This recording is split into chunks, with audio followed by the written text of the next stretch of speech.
Sal, your boy's coming through once again. Before we continue with this video, don't forget to hit the like button, subscribe to our channel. For those who've been showing love and support, I truly appreciate every single one of you guys. Now, with the news of what happened to Mencho, I'm pretty sure a lot of people are wondering or asking themselves, what happened? How did he become unalive, right? So just now, it was released what actually happened and how this individual actually passed away. One thing I would like to point out is that I believe like 2 weeks ago, maybe 2 or 3 weeks ago, there was a picture going around on social media. It was basically Navy SEALs with full gear, rifles, coming out of the ocean. It looked like they had dropped from a helicopter, went through the ocean, and were walking on the beach. With that picture, people were wondering, hold on, is Mexico being invaded right now? For me, it was kind of suspicious. Like, why would they at least make their presence known like that? You know, if they were going to do something, they could have done it behind closed doors, right? But for some reason, they decided to make it public. Basically, what Mexico was saying is that the Navy SEALs came to train with an elite military team from Mexico, where they get to exchange tactical knowledge, moves, and the way they operate so they can learn from one another. It is known that different countries do this type of training, and apparently it just happened in Mexico. Now, it's not confirmed or denied that SEAL team was involved in this operation. Who knows, right? Who knows? But what I can tell you is that they were here in Mexico,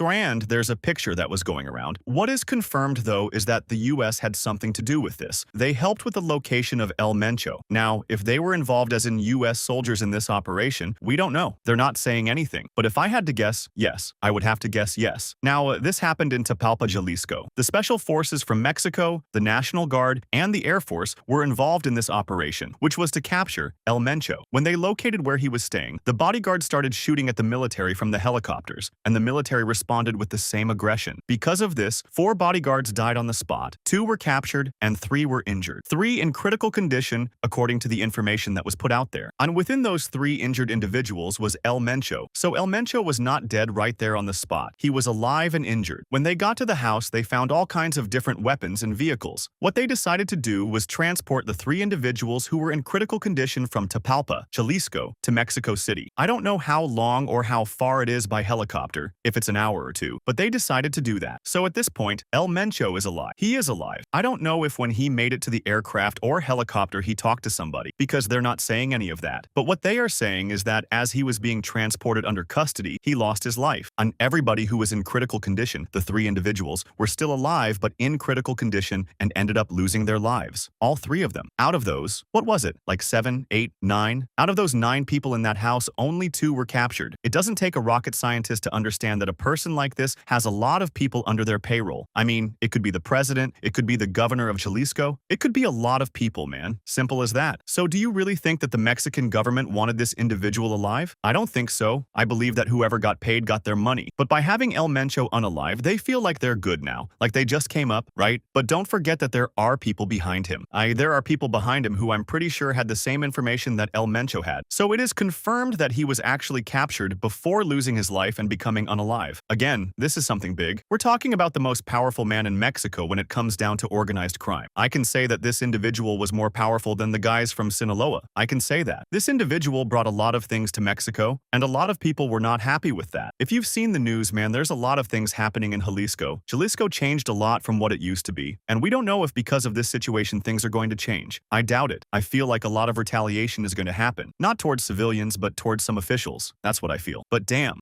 that's crazy. I'm pretty sure if they really wanted to, they could have saved him. I don't know where he got hit. So far, they're waiting for someone to confirm or identify the body. That's what they're saying. Supposedly, they have the body in Mexico, and they need someone to confirm it's him. I'm pretty sure they're going to do DNA tests and stuff like that to make sure that's the man. Because at this point, there's a lot of speculation saying, hold on, man, there's no way this guy just went out like that. He was so powerful. There's no way this could happen. And of course, there's always going to be that what if in the air. Until we actually see the body with our own eyes, that's when people are going to believe it. Do I believe this is going to happen? No, I don't think we're going to see that. But it is crazy times right now. Different states are all bad. Right now in Tijuana and Tecate, they started burning automobiles. They're throwing spike strips so there's no traffic going on. Authorities are over there making sure everything is safe. But right now, who knows? Everything is up in the air. Hopefully we'll see if this situation calms down or gets even crazier. But what I'm telling you is, this is history. I don't know about you guys, but I can say, maybe we can compare Mencho with Pablo Escobar. And to a point, I can say that Mencho had more money than that guy. I'm sure Mencho had more people than Pablo Escobar, so I feel like even Mencho was more powerful than Pablo Escobar, more powerful than El Chapo. And for sure, he was way more dangerous than everybody because we cannot forget, if you disrespected this person in front of a camera, or he would have you picked up and you would not make it. We have have seen this with influencers who disrespected him on camera. Who can forget about the influencer called El Pirata? He got drunk, said something dumb, disrespected the man, and after that, that was it. We also know how powerful he was. There are recordings where you can hear El Mencho talking to a cop or somebody in authority connected to the government. He told them, "Look man, this is El Mencho. You better calm your people because if not, I already know who you are. I'm gonna take everybody out, even your dogs." A lot of people were scared of this individual. Now that he's not here, I see a lot of disrespect going on in the comments section. Of course, when you take someone like this out, people come out and act brave. But at the end of the day,